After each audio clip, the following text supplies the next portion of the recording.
Hello friends, this is Harshit Kumar and you are watching my channel Harshit Stories Forever. Today I will going to narrate you a story from class 12th NCERT book Vistas. The title of the story is The Tiger King by the author Kalki. The Maharaja of Pratibandhupuram is the hero of the story. He was having many names like Maharaja Dhiraj Vishwa, Sir Jilani Jung Bahadur and many other names. But every name was shortened to the name Tiger King. But the Tiger King has reached to his final destination. He is dead. The manner of his death is the matter of extraordinary interest. When he was 10 days infant, the astrologers had foretold that the child will grow up to become the warrior of warriors, hero of heroes, champion of champions, but one day would actually have to die. The 10 days infant started to speak and asked him the manner of his death. Everyone surprised to see the infant speaking and asking an intelligent question.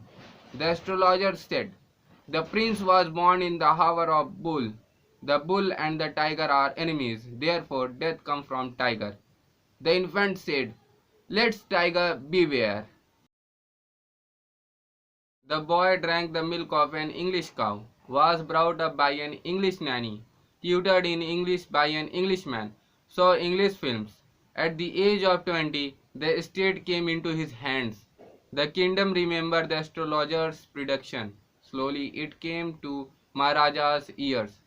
The Maharaja knew the old saying, you may kill even a cow in self-defense and there would no objection to killing a tiger in self-defense. He hunted a tiger and showed her dead body to a state astrologer. The astrologer said, you may kill 99 tigers in exactly the same manner, but must be careful from 100th. Maharaja said, if I killed 100 tiger also, then, as astrologer said, he will bury astrology's books, shall cut off his tuft, crop hair and became an insurance agent. The state banned for tiger hunting except Maharaja. If anybody dares to hit a tiger with a stone, all his wealth and property would be seized. The Maharaja would attend to all the other matters only after killing 100 tiger. There were many times bullet missed its mark. Maharaja fought the beast with bare hands. Each time Maharaja who won. A time came when a high-ranking British officer came to his kingdom and wanted to take a photograph with a dead beast. Maharaja refused the permission. He prevented fulfilling the desire of a British officer. The Maharaja was in danger of losing his itself. After talking to Diwan, Maharaja telegrammed to a famous British company of jewelers in Calcutta. They sent 50 samples of expensive diamond rings of different designs. Maharaja sent them all to the British lady and asked him to choose one or two, but the reply came from there that thank you for the gift. Maharaja was happy that though he had to lose about 3 lakh of rupees, but but he was able to retain his kingdom. Within 10 years, he was able to kill 70 tigers. The tiger population became extinct in the forest of Pratibandhupuram. He was unable to kill 30 more tigers to fulfill his vow. Then he asked Diwan to find a girl from royal family of a state with a larger tiger population.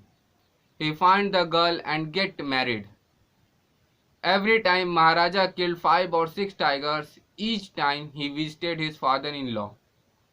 He was successful in killing 99 tigers, but the tiger population was extinct in both the places.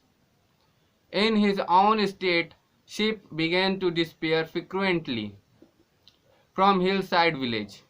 The Maharaja announced a 3-year exemption from all taxes.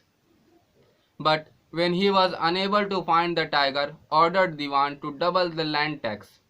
Also, many officers lost their jobs. One day when Diwan found that he can also lose his job, he had hidden a tiger brought from the People's Park in Madras in his house. At midnight, The Diwan and his wife take the tiger in car to the forest where Maharaja was hunting. But tiger refused to get out of the car. Diwan pushed the tiger to the ground. It came into Maharaja's presence, and tiger was old and weak. Maharaja took the aim, shooted him. Tiger fell on the ground. Maharaja was happy and asked to take the dead beast to the capital in the grand procession. Maharaja hasted away in his car. The men realized that the tiger was not dead. Bullet had missed it. It had fainted from the shock of the bullet whistling. They find that they can lose their job if Maharaja get to know that. They shoot the tiger from a 1 foot distance, and this time the tiger was dead. A few days later, the Maharaja's son's third birthday was celebrated. He wished to give him some special gift. He went to the shopping center in Pratibandpuram and finally spotted a wooden tiger in a toy shop. The wooden tiger cost only 2 annas and a quarter, but the shopkeeper knew that if he tells the low price, he will punish under the rules of emergency. He said, "Your Majesty, this is an extremely rare example of craftsmanship. A bargain at the 300 rupees. Maharaja said, "Let this is the birthday gift from you to the crown prince." On that day, both father and son played with that tiny little wooden tiger. It had been carved by an unskilled carpenter. Its surface was rough. One of the tiny slivers of wood pierced the Maharaja's right hand.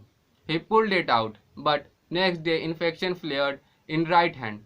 In 4 days, it spread all over the arm. 3 surgeons were brought from Madras. They decided to operate. The 3 surgeons who performed it came out of the theatre and announced, "The operation was successful. The Maharaja is dead." In this manner, the 100th tiger took final revenge upon the Tiger King. From this story, we let to know that the peoples in power, they misuse their power. If you like this video, please like and subscribe the channel.